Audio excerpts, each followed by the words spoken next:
दोस्तों, आज मैं जीवन में लक्ष्य निर्धारण का क्या महत्व है वो समझाना चाहता हूँ। हम सब जानते हैं कि लक्ष्य निर्धारण को अंग्रेजी में गोल सेटिंग बोलते हैं। हमारे जीवन में हमें लक्ष्य निर्धारित करना अति आवश्यक है। यदि हम अपना गोल सेट करते हैं तो जीवन में हम जो चाहते हैं वो पा सकते हैं। जीवन में हर एक व्यक्ति सुख, शांति, समृद्धि, सफलता सब इच्छता है, लेकिन सबको वो नहीं मिलता। सबको नहीं मिलता है, इसका मतलब ये है कि सब लोग गोल सेट नहीं करते। कभी कभी क्या होता है कि लोग जीवन तो जीते हैं लेकिन इसके लिए चिंतन नहीं करते।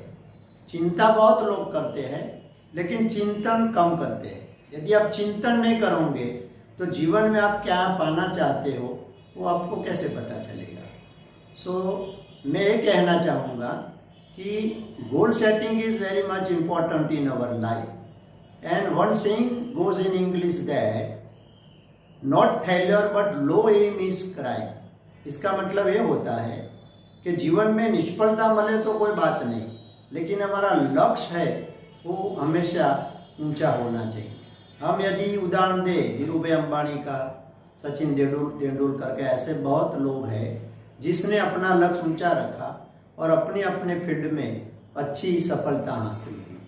तो जीवन में हमें सफलता पाना है, जीवन में आगे बढ़ना है, हमें नाम कमाना है, तो हमें लक्ष्य निर्धारण करना बहुत जरूरी है। जीवन में यदि आप सोचें तो हम खुद ही अपने भाग्य विधाता है, क्योंकि इंग्लिश में एक कहावत है कि man is the architect of his own future. इसका मतलब ये होता है कि हम ही हमारे भाग्य विधाता है, दूसरा कोई हमारा भाग्य विधाता नहीं है। जो हम अच्छी तरह काम करेंगे तो हम आगे बढ़ेंगे, और अच्छी तरह काम करने के लिए क्या करना पड़ता है, जीवन में हमें बहुत कुछ प्लानिंग करना पड़ता है। और ऐसा कहा गया है कि planning makes a man perfect. तो हम जब प्लानिंग करते हैं तो प्लानिंग के मुताबिक हम काम करते हैं, लेकिन प्लानिंग किसका करें, किस लिए करें, तो इसके लिए हमें जीवन में कुछ गोल्स होने चाहिए। और गोल्स है उसको हम क्या बोलते हैं कि लक्ष्य निर्धारण बोलते हैं। तो लक्ष्य निर्धारित जब करेंगे तो अपने आप उसका प्लानिंग हो जाएगा, और प्लानिंग अच्छी तरह हो जाएगा तो उसको हम अच्छी तरह एग्जीक्यूट भी कर पाएंगे, और एग्जीक्यूट करने की वजह से हमारा काम बन पाएगा।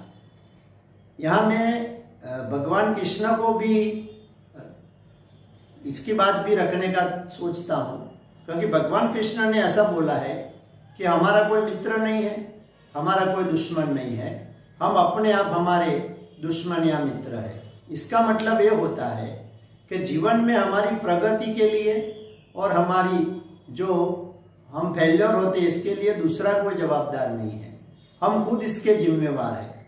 क्योंकि हमारे कोई लक्ष्य ही नहीं है।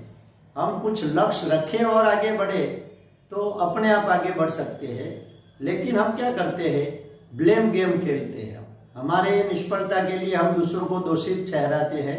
ये मेरी दृष्टि से बहुत उचित बात नहीं है, क्योंकि जो कुछ हम करते हैं वो हमारे कर्मों के अधीन होता है। इसलिए तो संस्कृत में एक वाक्य है कि कर्मेषु कौशलम इति योगा, और इंग्लिश में ऐसा कहते हैं कि work is worship and worship is God. So I want to say that nobody is responsible for our success or our failure. If we want to be successful in our life, we should work accordingly. तो मतलब इसका ये होता है कि जीवन में हमें आगे बढ़ना ही बढ़ना है। सब लोग तरक्की करना चाहते हैं, हम भी तरक्की करना चाहते हैं, लेकिन तरक्की हम मात्र ड्रीम देखें तो तरक्की नहीं होगी। कोई लोग क्या करते हैं, स्वप्न देखते हैं, लेकिन वो सपना पूरा करने के लिए क्या करने का है इसके बारे में नहीं सोचते। मैं ऐसा कहूँगा कि हमें वॉरियर बनना है, हमें वॉरियर नहीं बनना है।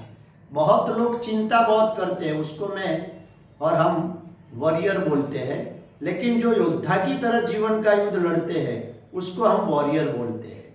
हम जब हमारा लक्ष्य निर्धारित करता है तो वो फूलों की सेज नहीं है। जीवन में सब कुछ पाना इतना आसान नहीं होता। हम जो कुछ मानते हैं उतनी सरलता से हमें सफलता नहीं मिलती है, लेकिन हम जब सोचते हैं, हम जब ठान लेते हैं कुछ करने की, तो मुझे ऐसा लगता है कि प्रकृति भी हमारा साथ देती है, भगवान भी हमारा साथ देता है और जो कुछ हम पाना चाहते हैं वो हम सरलता से पा सकते हैं।